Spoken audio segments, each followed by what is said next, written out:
दोस्तों, पिछली वीडियो में मैंने सती का शिव जी के द्वारा त्याग और शिव जी की समाधि के बारे में एक बहुत ही सुंदर कहानी डाली थी। अगर आपने नहीं देखा तो डिस्क्रिप्शन में उसकी लिंक है, जल्दी से जाकर देख लो, क्योंकि ये सारी कहानी रामायण की लिंक्ड है। तो इनमें अगर आपने एक नहीं सुनी तो आपको दूसरी में उतना मज़ा नहीं आएगा, लेकिन आप सुनिए तो बहुत ज़्यादा मज़ा आएगा।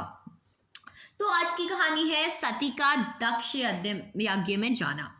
दक्ष लिए मुनि बोली, सब करण लगी बर्ब जाग, नीवते सादर सकल सुर, जे पावत मखमहाग। दक्ष ने सब मुनियों को बुला लिया। वे बड़ा यज्ञ करने लगे। जो देवता यज्ञ का भाग पाते हैं, दक्ष ने उन सब को सादर आमंत्रित किया। दक्ष का निमंत्रण पाकर किन्नर, नाग, सिद्ध, गंधर्व और सब देवता अपनी अपनी स्त्रियों सहित चले। विष्णु, ब्रह्मा और महादेव को छोड़कर सभी देवता अपना अपना विमान सजाकर चले।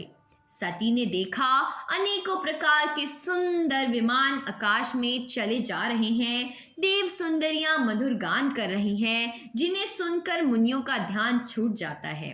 सती ने विमानों में देवताओं के जाने का कारण पूछा। तब शिव जी ने सब बातें बतलाई। पिता के यज्ञ की बात सुनकर सती कुछ प्रसन्न हुई और सोचने लगी कि यदि महादेव जी मुझे आज्ञा दें तो इसी बहाने कुछ दिन पिता के घर जाकर रहूं, क्योंकि हृदय में पति द्वारा त्यागी जाने का बड़ा भारी दुख था। पर अपना अपराध समझकर वे कुछ कहती ना थी। आखिर सती जी भय, संकोच और प्रेम रस में सनी हुई मनोहर वाणी में बोली, हे प्रभु, मेरे पिता के घर बहुत बड़ा उत्सव है। यदि आपकी आज्ञा हो तो ही कृपा धाम में आदर सहित उसे देखने जाऊं। शिव जी ने कहा, तुम बात तो अच्छी कह रही हो, यह मेरे मन को भी पसंद आई, पर उन्होंने न्योता नहीं भेजा, यह अनुचित है। दक्ष ने अपनी सब लड़कियों को बुलाया, किंतु हमारे बैर के कारण तुम्हें भी भुला दिया। एक बार ब्रह्मा की सभा में वे हमसे अप्रसन्न हो गए, उसी से वे अब भी हमारा अपमान करते हैं। हे भवानी, जो तुम बिना बुलाए जाओगी तो न शील स्नेह ही रहेगा और न मान मर्यादा ही रहेगी। यद्यपि इसमें संदेह नहीं कि मित्र, स्वामी, पिता और गुरु के घर बिना बुलाए भी जाना चाहिए, तो भी क्या जहाँ कोई विरोध मानता हो उसके घर जाने में कल्याण नहीं होता। शिव जी ने बहुत प्रकार से समझाया, पर होनहारवश सती के हृदय में बोध नहीं हुआ।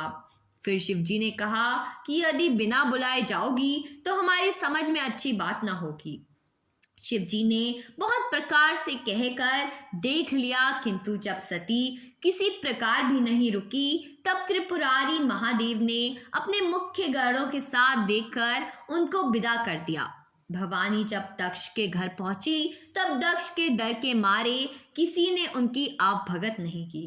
केवल एक माता भले ही आदर से मिली, बहनें बहुत मुस्कुराई हुई मिली, दक्ष ने तो उनकी कुछ कुशल तक नहीं पूछी।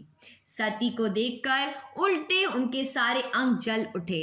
तब सती ने जाकर यज्ञ देखा तो वहां कहीं शिवजी का भाग दिखाई नहीं दिया।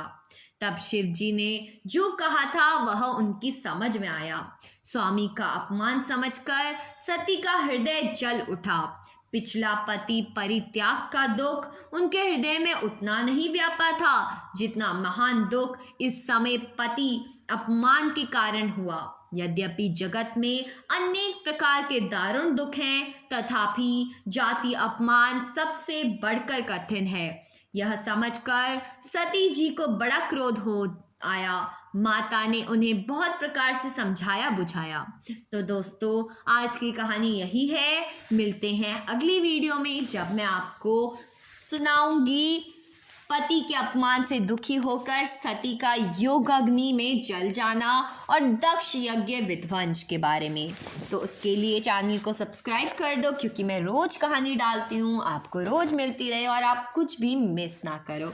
तो दोस्तों, मिलते हैं अगली वीडियो में। बाय।